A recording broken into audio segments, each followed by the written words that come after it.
దేశంలో కాలుష్యం బాగా పెరుగుతోంది. దీనివల్ల డయాబెటిస్ సైతం వస్తోందని తేలింది.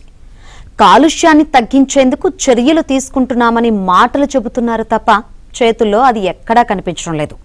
కలుషిత గాలి పీల్చడం వల్ల షుగర్ వస్తుందని తేలడంతో జనం ఉలికిపాటుకు గురవుతున్నారు.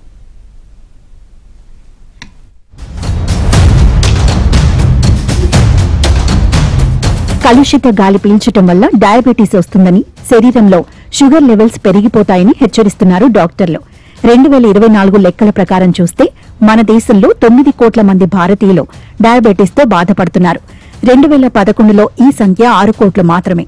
2045 నాటికి షుగర్ వ్యాధితో బాధపడేవారి సంఖ్య 14 కోట్లకు పెరుగుతుందని అంచనా. దేశంలో డయాబెటీస్ పెంచడంలో కీలక పాత్ర పోషిస్తుంది వాయు కాలుష్యం. మంచి డైట్, ఆరోగ్యవంతమైన డైట్ తీసుకున్న వాయు కాలుష్యం బారిన పడి చాలా మంది డయాబెటిస్ తెచ్చుకుంటున్నారు. కలుషిత గాలి తీసుకుంటూ ఉండటం వల్ల శరీరంలో వాపు, ఆక్సీకరణ ఒత్తిడిని పెంచుతుంది.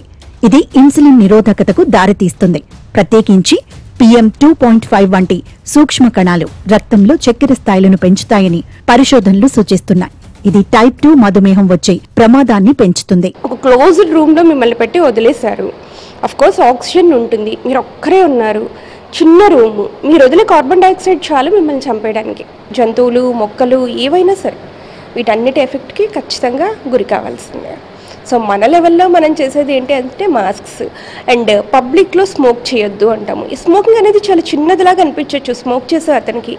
So not only active smoking, passive smoking అంటే పక్కనుండే వాళ్ళు కూడా ఎఫెక్ట్ అవుతారు ఆ స్మోకింగ్తో. సో ఇప్పుడు దాని గురించి కూడా చాలా అవేర్నెస్ తీసుకొస్తున్నాము. సో ఇది కూడా చాలా ఇంపార్టెంట్. ప్రభుత్వ చర్యలున్నప్పటికీ విషపూరిత గాలి కారణంగా ప్రతి సంవత్సరం లక్షలాది మంది ప్రాణాలు కోల్పోతున్నారని తాజా అధ్యయనం వెల్లడించింది. ఏడాదికి 20 లక్షల మంది వాయు కాలుష్యంతో చనిపోతున్నారు.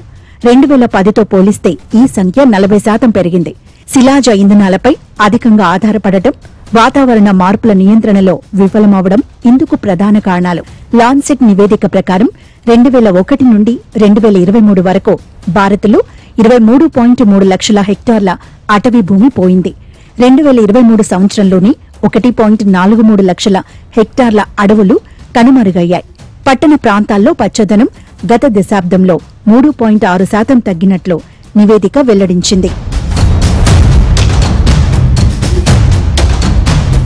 ఢిల్లీ NCR ప్రాంతంలో వాయు కాలుష్యం అత్యంత ప్రమాదకర స్థాయికి చేరింది.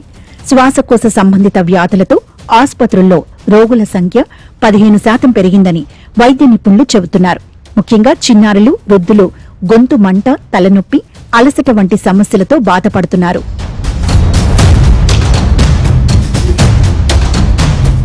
సూక్ష్మ ధూళి కణాలతో నిండిపోయిన గాలిని ప్రతిక్షణం పీల్చాల్సిన పరిస్థితి ఉంది. పోషకాహార లోపం వల్ల తగ్గిపోతున్న జీవితకాలం 1.6 సంవత్సరాలైతే 1.5 ఏళ్ల ఆయుష్ను పొగాకు నమిలి మింగేస్తోంది. ఆ రెండింటికి రెట్టింపు స్థాయిలో అర్ధాంతర మరణాలకు కారణమవుతోంది వాయు కాలుష్యం. ఊపిరితిత్తుల క్యాన్సర్ నుంచి మధుమేహం వరకు, సంతానలేమి సమస్యలు మొదలు మెదడు సామర్థ్యాన్ని హరించేయడం దాకా నానా రకాల రోగాలను వెంటపెట్టుకొస్తోంది వాయు కాలుష్యం. వాయు కాలుష్యాన్ని తగ్గించేందుకు కేటాయించిన నిధులను సైతం ప్రభుత్వాలు ఉపయోగించటం లేదు. దీంతో సమస్య రెట్టింపవుతోంది. 15% उसमें कंट्रीब्यूशन जो है पोल्यूशन का है, लेकिन इसके लिए मुझे लगता है कि कोई सीरियस सोच नहीं है.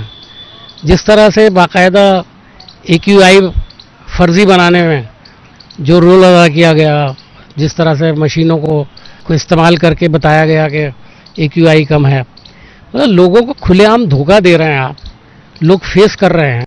స్వచ్ఛమైన గాలి కావాలంటే వ్యక్తిగత వాహనాల వాడకం తగ్గించాలి, ప్లాస్టిక్ వాడకం మానేయాలి, అడవులను, పచ్చదనాన్ని పెంచాలి, ఎరువుల వాడకాన్ని సైతం నియంత్రించాలి. ప్రజల్లో అవగాహన పెరగాలి. లేకపోతే ఎన్ని చర్యలు తీసుకున్నా ప్రయోజనం లేదు.